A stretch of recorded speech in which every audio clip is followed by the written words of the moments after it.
안녕하세요. 한해버스입니다. 오늘도 빠르면서 간단하게 뉴스를 분석할게요. 제목, 금 투자 주의할 점, 금값 하락은 언제라고 제가 게재를 했습니다. 왜냐하면 지금 금 시장이 그동안 길었던 그 박스권을 뚫어내면서 상승 추세로 분위기가 바뀌고 있기 때문이에요. 그리고 가장 중요한 점, 금값이 또 언젠가는 하락할 텐데 그 시점이 언제인지를 설명하기 위해 제가 이렇게 게재를 했습니다. 내용 넘어가 보겠습니다. 일단 금이 그동안 박스권을 미친듯이 유지했어요. 무려 6년 가까이를 유지했습니다. 이 1400불을 뚫기 힘들어 했어요. 서브프라임 터지고 나서는 경제가 위태위태하니까 이 자본이 안전자산으로 몰려서 올라갔었는데 그 이후 이제 다시 금값이 떨어지면서 이때부터 박스권이 유지됐어요. 꾸준히 6년 가까이. 그래서 마지막 18년 후반부터 19년에는 금거래, 이 금선물이라고 하죠. 금선물 거래가 정말 거래량이 없었어요. 왜냐하면 사람들이 금에 대한 메리트를 많이 잃었기 때문이에요. 시세 차익을 말입니다. 그런다가 갑자기 올해 6월달쯤 미친듯이 또 분위기가 달라지기 시작했죠. 이 6개월 차트인데 보면 그동안 1400불을 뚫기 힘들어 했는데 이번에 갑자기 상승 추세에 엄청난 큰 폭으로 올라가면서 1400불을 뚫어버려요. 그리고 지금 안착을 하려고 합니다. 이렇게 된 게 이유가 있기 때문에 이렇게 됐겠죠. 당연히 상승 추세를 강하게 뚫어낸 만큼 1400불을 안착하고 다시 상승하면 이제 금도 다시 상승 추세를 노려볼 수가 있는데 여기에서 갑자기 다시 꺾이면 박스가 계속 앞으로도 유지될 수밖에 없죠. 왜냐하면 1400불을 이렇게 강하게 끌어올렸는데도 불구하고 다시 내려가면 박스가 길어질 수밖에 없으니까요. 상식적으로. 어쨌든 설명을 좀 더 하자면 이 금 가격이 오른 이유는 뻔해요. 세계 경제가 안 좋기 때문이에요. 특히 미국 경제가. 제가 이거 금 지금 설명할 건데 이거 진짜 어렵게 그리고 복잡한 설명이 좀 들어가야 되지만 정말 그냥 간단하게 다 빼고 얘기를 하는 거예요. 제가 이거 쉽게 설명하려고. 금이 안전자산이에요. 왜 안전자산이냐? 이게 지구상 유한물질이기 때문에, 유한하기 때문에 무한하지가 않잖아요. 이거를 인간이 제조할 수가 없어요. 자연이 제조해야 되죠. 그동안. 그러니 금은 이 채굴량이 한계가 있고 생산량이 한계가 있어요. 반면 화폐는 생산량 이게 자기 마음이죠. 미국 같은 경우는 양적 완화를 몇 번 해서 화폐 공급량을 미친듯이 늘렸잖아요. 그러면 왜 금이 안전자산이냐? 과거 근본이제를 시스템으로 이 세계가 유지됐기 때문이에요. 당연히 근본이제 이제 끊어지는 그 미국이 근본이제를 끊어버렸는데 그때 이후 화폐가 기축통화 달러로 유지가 됐었지만 그 이전까지만 하더라도 금이 얼마나 보유하냐에 따라 이 나라의 국력이 달랐어요. 그러니까 한마디로 금이 안전자산의 취급을 받고 있었습니다. 옛날 때부터. 그렇기 때문에 지금처럼 경기가 안 좋아지면 당연히 과거처럼 패턴이 돌아가려고 해요. 금의 안전자산이라고 생각을 하고 있기 때문에 자본이 일로 몰리는 거예요. 쉽게 설명한 겁니다. 정말 쉽게 설명한 거예요. 이거. 그래서 결론은 이 경제가 안 좋고 세계 경제가 불안하면 안전자산으로 이 자금들이 몰려가는데 안전자산의 대표 주자가 금이에요. 그렇기 때문에 금 가격이 오르고 있는 거예요. 근데 좀 슬픈 얘기가 이 금이 옛날 과거에 같은 영광스러운 그런 자리가 없어요. 왜냐하면 지금은 안전자산 하면 곧바로 떠올리는 게 뭐냐? 일본 엔화 그리고 미국 국채예요. 그쵸? 그리고 독일 국채. 금이 원래는 여기 같은 레벨 취급들이 아닌데 국채랑 어느 순간부터 이렇게 국채랑 같은 레벨 취급을 받게 됐어요. 어쨌든 이거는 더 설명을 해야 돼서 제가 이번에는 넘기겠습니다. 그랬는데 오늘 이야기의 핵심 주제 금 투자 이거는 정말 간단해요. 진짜 의지만 있으면 바로 할 수 있습니다. 뭐 가장 간단한 방법은 ETF 소액으로도 투자할 수 있죠. 금을 직접 실물로 사는 게 아니라 이 소액으로 사서 투자 수익을 볼 수 있습니다. 그렇기 때문에 또 우리나라 KRX 금시장도 있어서 소액만 있으면 언제든지 수익성을 바라본다는 가정하에는 당연히 이 금 투자를 이런 데다가 하면 돼요. 왜 이런 얘기를 꺼냈냐? 원래 금 투자가 수익성이 기본이 아니라 보험성을 기본으로 해요. 아까 말씀드린 대로 금은 시세가 높아지면 높아질수록 이상해지는 거예요, 세상이. 왜? 세계 경제가 아까 말씀드렸죠. 세계 경제가 안 좋기 때문에 금 가격이 오르는 거잖아요. 그러면 금이 지금 1,400불이라고 했죠, 아까. 근데 너무 막 세계 경제가 위험하고 막 금 가격에 돈이 물려서 2,400불이 됐어요. 그러면 세계 경제는 이만큼 경기가 안 좋아진 거예요. 그러니까 금 투자가 높아지면 높아질수록 세계 경제가 안 좋아져서 내가 살고 있는 경제가 나빠졌다라는 거예요, 나라에서. 이해가 되나요, 혹시? 그러니까 이게 시세 차익으로 본다라는 계산을 하면 안 되고 보험성을 넣어야 돼요. 왜 이 얘기를 꺼냈냐? 금 투자가 시세 차익을 보려면 나라가 망해야 돼요, 쉽게. 예전에 서브프라임 터지고 나서 미국이나 유럽, 일본이 양적 완화해서 돈을 풀어낼 때 일부 이 어떤 분들이 그런 얘기를 많이 했어요. 금 투자 꼭 해야 된다. 왜?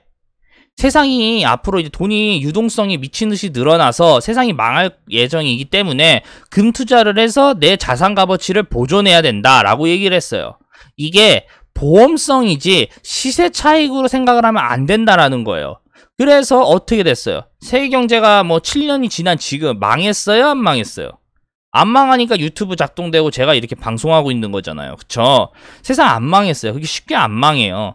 그래서 금 투자로 생각해서 과도하게 돈을 넣었던 사람들은 어떻게 됐냐? 다 망했어요. 부동산 팔아가지고 그 금 투자해야 된다라고 설레발했던 사람들 믿어서 금 투자에 돈 넣어가지고 집 팔고 금을 샀다가 금 가격 하락했죠. 근데 부동산은 올랐어요. 그래서 피눈물 냈어요, 피눈물. 지금도 금 투자하라는 사람들 그렇게 믿으면 안 되는 게 이런 것 때문이에요. 금 투자가 보험이지 수익성으로는 정말 한계가 뚜렷해요. 그렇기 때문에 수익으로 봤을 때는 소수, 그러니까 한 100%도 아니에요. 한 30%, 20% 맞으면 엄청나게 많이 본 거예요. 정리했습니다. 다시 얘기하면 금 투자가 왜 보험성을 더 강하게 봐야 되냐? 투자 수익으로도 볼 수 있는데 금이 가격이 미친 듯이 오른 건 나라가 망했다라는 거기 때문에 투자 수익으로 보면 안 된다라는 거예요. 그리고 나라가 쉽게 안 망해요. 그래서 더욱더 금 투자를 조심해야 되는 거고요. 어쨌든 얘기를 더 넘어가 볼게요. 그래서 이제 한 가지 더 설명할 건데 뭐냐면 미국이 지금 경기가 안 좋다고 해서 금리 인하를 다시 추진하기 시작했죠. 그리고 아마 금리가 인하가 더욱더 내려가면 양적 완화까지 하게 될 거예요, 결국은. 왜냐하면 경기를 어떻게 해서든지 살려야 된다라는 방침이 있기 때문에. 이 미국 경제가 좋아졌다고 얘기는 하지만 결국은 이 고금리, 정확하게 얘기하면 정상금리예요. 정상금리. 저금리를 그동안 했으니까 저금리를 끝내고 정상금리로 돌아와야 될 거 아니에요. 근데 이 정상금리를 할 만큼 미국 경제가 버티지 못하니까 다시 돈을 엄청나게 풀 거예요. 이 말은 뭐냐? 미국이 다시 유동성을 더욱더 퍼부을 거라는 거예요, 전 세계에. 이거는 곧바로 금 가격이 상승할 수밖에 없다라는 거예요.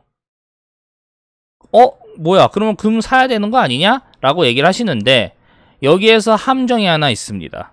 이게 그 08년도 이후 금 투자해라 라고 그 많던 분들이 주장했던 이유가 유동성이 공급되니까 당연히 화폐 유동성 그리고 돈의 값어치가 희석되니까 세상이 이제 돈이 엄청나게 풀려서 인플레이션이 엄청나게 일어날 거기 때문에 금을 투자하고 은을 투자해야 된다라고 얘기했던 분들이 여기에서 망했어요. 뭘 망했냐? 미국이 이 귀금속 가격, 금이랑 은을 찍어 누를 거예요. 왜? 아까 말씀드린 대로 금이랑 은이 가격이 미친 듯이 올라간다는 뜻은 뭐예요? 나라 경제가 망했다라는 거예요. 나라가 망했다라는 거예요, 나라가. 그러면 미국 입장에서는 내 나라가 망하지 않게 하려면 어떻게 해요? 돈을 풀어야 되는데. 돈을 풀어야 되는데 금이랑 은이 올라가려고 하는 건 곧바로 나라가 망한다라는 얘기랑 다름이 없기 때문에 어떻게 설명을 해야 돼요? 당연히 내가 돈을 더 많이 찍을 거면 금이랑 은을 찍어 눌러야 돼요. 선물로 아니면 뭐 그 자본으로 말이죠. 그러니까 여기 보시죠. 뒤로 가볼게요. 다시 뒤로 쭉쭉쭉 가볼게요. 옛날 길로. 여기 보시면 금이 서브프라임 이후로 유동성이 미친 듯이 늘어났는데 금 가격이 나중에 안정화가 돼요. 왜? 찍어 눌렀으니까. 세계 경제가 계속 유럽 제로금리, 일본 제로금리, 유럽 제로금리, 미국도 제로금리에서 이렇게 갔는데 아니 돈을 그렇게 많이 풀었는데 어떻게 금이 가만히 있어요. 누군가 억누르는 거 아닌 이상은. 그래서 이때 당시에 여기 요 시점에서 많이 금 투자하라. 경제 공부하신다는 분들이 다 금 투자하라 이렇게 강요해 막 설명하고 이랬다가 많은 사람들이 여기 금 투자해가지고 버티다가 여기에서 다 망했어요. 다 망했어요. 다 빚까지 내가면서 금 투자해가지고. 왜? 금은 시세 차익으로 보는 거는 일정 부분이에요. 이게 천문학적으로 돈을 벌어줄 수가 없어요. 그게 가능성은 딱 하나예요. 나라가 망하면 천문학적으로 돈을 벌겠죠. 근데 나라가 안 망하니까 문제인 거죠. 그래서 오늘 이야기의 핵심은 뭐냐? 금 투자 주의할 점이 뭐냐? 그리고 금값 하락이 뭐냐? 금 투자를 수익성으로 봐야 된다는 얘기예요, 결국은. 근데 이거 얘기하기 전에 한 가지를 빼먹었는데 금이 왜 중요하냐는 걸 어디서 알고 있냐면 중국이 지금 현재 금을 열심히 모으고 있어요. 왜냐? 아까 말씀드렸죠. 금, 그리고 세계 기축통화 달러. 그렇기 때문에 금 가격이 오르면 달러가 무너지면서 미국이 세계가 망한다라고 설명을 했어요. 이 말은 중국은 달러랑 같은 시스템에 속해 있지 않기 때문에 중국 위안화를 지키기 위해서는 외환 보유액도 중요하지만 금을 많이 보유할 수밖에 없어요. 향후에는. 그거를 설명하려고 제가 여기다 넣은 거예요. 어쨌든 얘기를 마저 끝내겠습니다. 그래서 금 투자 주의할 점, 금값 하락은 언제라고 설명한 건 결론이 뭐냐면 결론. 가장 중요한 건 우리는 뭐든지 결론이잖아, 얘기할 때. 교과서대로라면 화폐가 풀린 만큼, 저금리, 양적 완화한 만큼 귀금속 가격이 원래 상승하는 게 맞아요. 그래서 천문학적으로 돈을 풀고 지금도 제로금리를 하는 나라들이 많아서 원래대로라면 귀금속 가격이 올라가야 되는 게 맞습니다. 근데 그게 교과서 이론이에요. 이걸로 계속 내가 아까 말씀드렸죠. 일부 사람들이 금을 사야 된다. 금만이 답이다. 라고 얘기를 하는 사람들이 많은데 여기에서 함정에 걸린 거예요. 왜냐면 이 사람들 말대로 교과서 말대로 화폐가 풀린 만큼 귀금속, 금이 올라가야 되는 게 맞는데 뭘 놓쳤냐?